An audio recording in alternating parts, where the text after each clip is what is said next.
জটিলতার মেঘ কেটে যাচ্ছে। শাপলা কলিতেই রাজি এনসিপি। ফের জামায়াতের আমির ডাক্তার শফিকুর রহমান। সঞ্চয়পত্রে বিনিয়োগে ধাক্কা। 194 বার যুদ্ধবিরতি চুক্তি লঙ্ঘন করেছে ইসরায়েল। বিপিএল থেকে বাদ চিটাগং কিংস। আসসালামু আলাইকুম। বাড নিউজ 24-এ আপনাদের সবাইকে স্বাগত জানাচ্ছি। আমি নাইমা আক্তার কেয়া। এতক্ষণ দেখছিলেন সংবাদ শিরোনাম, এখন দেখবেন বিস্তারিত। রাজনৈতিক জটিলতার কালো মেঘ কাটতে শুরু করেছে। গণভোট, উচ্চকক্ষে পিয়ার ও শাপলা প্রতীক নিয়ে গ্রহণযোগ্য সমাধানে পৌঁছাতে যাচ্ছে সরকার। এরই মধ্যে সরকারের পক্ষ থেকে রাজনৈতিক দলগুলোর সঙ্গে একাধিক দফায় আলোচনা করার সমঝোতার সুযোগ তৈরি হয়েছে। এমনকি আজ সোমবার উপদেষ্টা পরিষদের জরুরি বৈঠক ডাকা হয়েছে। বৈঠকে সমাধানের রূপরেখা তৈরি হতে পারে। সরকার ও সংশ্লিষ্ট রাজনৈতিক দলগুলোর বিশ্বস্ত সূত্রে এসব তথ্য জানা গেছে। জাতীয় নাগরিক পার্টির এনসিপি আহ্বায়ক নাহিদ ইসলামের গতকাল রোববারের বক্তব্যে সমঝোতার আভাস পাওয়া গেছে। এক সংবাদ সম্মেলনে তিনি জাতীয় সংসদ নির্বাচনের দিনই গণভোট অনুষ্ঠানের বিষয়ে দলীয় অনাপত্তির কথা জানিয়েছেন।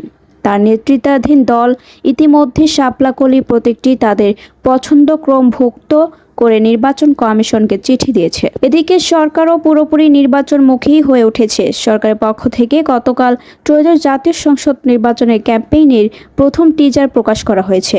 অন্তর্বর্তী সরকারের প্রধান উপদেষ্টার ভেরিফাইড ফেসবুক পেজে প্রকাশিত 48 সেকেন্ডের ভিডিও টিজারটি প্রকাশ করে ক্যাপশনে উল্লেখ করা হয়, জাতীয় সংসদ নির্বাচনের ক্যাম্পেইন আজ রোববার থেকে শুরু হলো। প্রথম টিজারে গুমের শিকার পিলখানা হত্যাকাণ্ডের তদন্ত কার্যক্রমের সমন্বয়ক ক্যাপ্টেন ডক্টর খান সুবাইল বিন রফিক ইতিহাসে সবচেয়ে গুরুত্বপূর্ণ নির্বাচনে অংশ নিতে সবার প্রতি আহ্বান জানিয়েছেন। সরকার ও নির্বাচন কমিশন ঘোষিত সময় অনুযায়ী ফেব্রুয়ারির প্রথমার্ধে ত্রয়োদশ জাতীয় সংসদের ভোট হচ্ছে। একই দিনে সংবিধান সংস্কার প্রস্তাবের উপর গণভোট অনুষ্ঠিত হবে। পার্লামেন্টের উচ্চকক্ষ 5 সিনেট গঠিত হবে প্রাপ্ত ভোটের পিয়ার পদ্ধতিতে।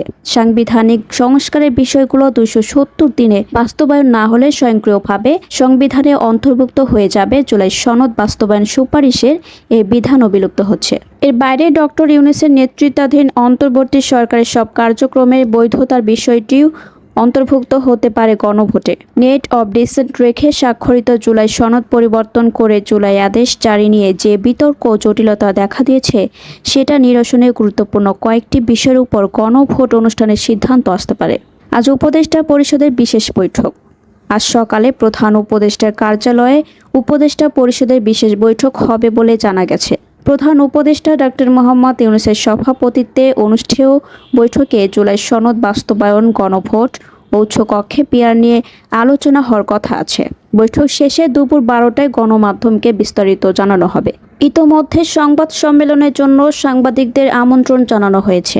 এদিকে গতকাল রাতে রাজনৈতিক দলগুলোর সঙ্গে সমঝোতার দায়িত্বপ্রাপ্ত উপদেষ্টা পরিষদের সদস্যদের সঙ্গে যমুনায় অনানুষ্ঠানিক বৈঠক করেন প্রধান উপদেষ্টা ডক্টর ইউনূস। বৈঠকে আজকের উপদেষ্টা পরিষদের বিশেষ বৈঠক ও সংবাদ সম্মেলনের বিষয়ে সিদ্ধান্ত নেওয়া হয়।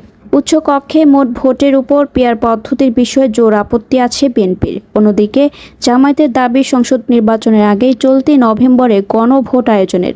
এনসিপি আগে গণভোটের দাবি তুললেও এরই মধ্যে কিছুটা নমনীয় হয়েছে। প্রতীক হিসেবে শাপলাকলিতে রাজি হয়েছে জাতীয় নাগরিক পার্টি এনসিপি। রোববার বিকেলে নির্বাচন কমিশনের সঙ্গে বৈঠক শেষে এনসিপির মুখ্য সমন্বয়ক নাসির উদ্দিন পাটোয়ারি কথা জানান। নাসির উদ্দিন পাটোয়ারি বলেন, শাপলা, সাদা শাপলা ও শাপলাকলিকে দলের প্রতীক হিসেবে যে ইসিতে চিঠি দিয়েছে জাতীয় নাগরিক পার্টি। শাপলাকলি দেওয়া হলে এনসিপি নেবে, তৃণমূল কলিকে ইতিবাচক হিসেবে নিয়েছে। তিনি বলেন, দেশবাসীর কাছে আমরা শাপলাকলি নিয়ে কিছু পজিটিভ সাড়া পেয়েছি। এটা শাপলার চেয়ে এক ধাপ এগিয়ে শাপলাকলি হয়েছে, অর্থাৎ শাপলাও আছে, কলিও আছে। সে জায়গাটায় নির্বাচন কমিশন আমরা যতটুকু চিন্তা করেছি তারা এক ধাপ একটু বাড়িয়ে চিন্তা করে সেখানে কলি এবং শাপলা যুক্ত করেছে। এনসিপি নির্বাচনে 300 আসনে প্রার্থী দেবে জানিয়ে নাসির উদ্দিন পাটোয়ারি বলেন, দেশের যে কোনো প্রান্তের মানুষ নির্বাচনে প্রার্থী হতে আগ্রহী হয়ে তাদের অফিসে আসলে তারা সেটা বিবেচনা করবেন। নির্বাচন কমিশন যাতে দ্রুত সময়ে এনসিপির নিবন্ধন সংক্রান্ত কার্যক্রম সম্পন্ন করেন সেই আহ্বান জানিয়েছেন নাসির উদ্দিন পাটোয়ারি। আগামী 2026-28 কার্যকালের জন্য বাংলাদেশ জামায়াতে ইসলামীর আমির নির্বাচিত হয়েছেন ডাক্তার শফিকুর রহমান। একটানা তৃতীয় মেয়াদে এই দায়িত্ব পেলেন তিনি। রোববার জামায়াতের এক প্রেস বিজ্ঞপ্তিতে এই তথ্য জানানো হয়েছে। বিজ্ঞপ্তিতে এতে বলা হয়, দলের অভ্যন্তরীণ নির্বাচন পরিচালনার দায়িত্বে নিয়োজিত প্রধান নির্বাচন কমিশনার সহকারী সেক্রেটারি জেনারেল মাওলানা এটিএম মাসুম শনিবার রাতে আমির নির্বাচনের ফলাফল ঘোষণা করেন। প্রাপ্ত ফলাফল অনুযায়ী সর্বোচ্চ ভোট পেয়ে নির্বাচিত হয়েছেন শফিকুর রহমান। উল্লেখ্য, 9 অক্টোবর থেকে 25 অক্টোবর পর্যন্ত সারা দেশে সদস্যদের রুকনদের নিকট থেকে গোপন ব্যালটের মাধ্যমে ভোট গ্রহণ করা হয়। ভোট গ্রহণের কার্যক্রম শেষে সংশ্লিষ্ট দায়িত্বপ্রাপ্ত টিম ভোট গণনা শেষ করেন।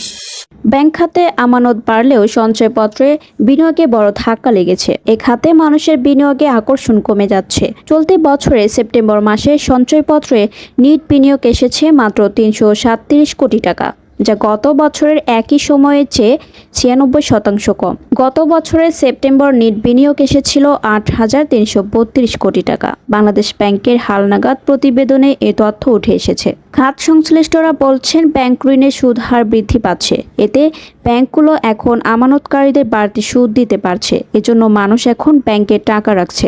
আবার সরকারি ট্রেজারি বিল বন্ডের সুদের হার বেড়ে যাওয়ায় প্রাতিষ্ঠানিক ও ব্যক্তি পর্যায়ে বিনিয়োগের একটি বড় অংশ সেখানে স্থানান্তর হয়েছে। এসব কারণে সঞ্চয়পত্রে নিট বিনিয়োগের প্রভাব পড়ছে। প্রতিবেদন অনুযায়ী সব মিলিয়ে চলতি অর্থ বছরের প্রথম 3 মাসে জুলাই সেপ্টেম্বর সঞ্চয়পত্রে নিট বিনিয়োগ হয়েছে 1,945 কোটি টাকা।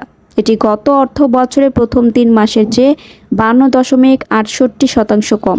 গত অর্থ বছরের একই সময় বিনিয়োগ হয়েছিল 4,109 কোটি টাকা। গত 10 অক্টোবর থেকে কার্যকর হওয়া গাজা যুদ্ধবিরতি চুক্তি 194 বার লঙ্ঘন করেছে ইসরায়েলি সেনাবাহিনী। রোববার গাজার সরকারি গণমাধ্যম কার্যালয় এ তথ্য জানিয়েছে।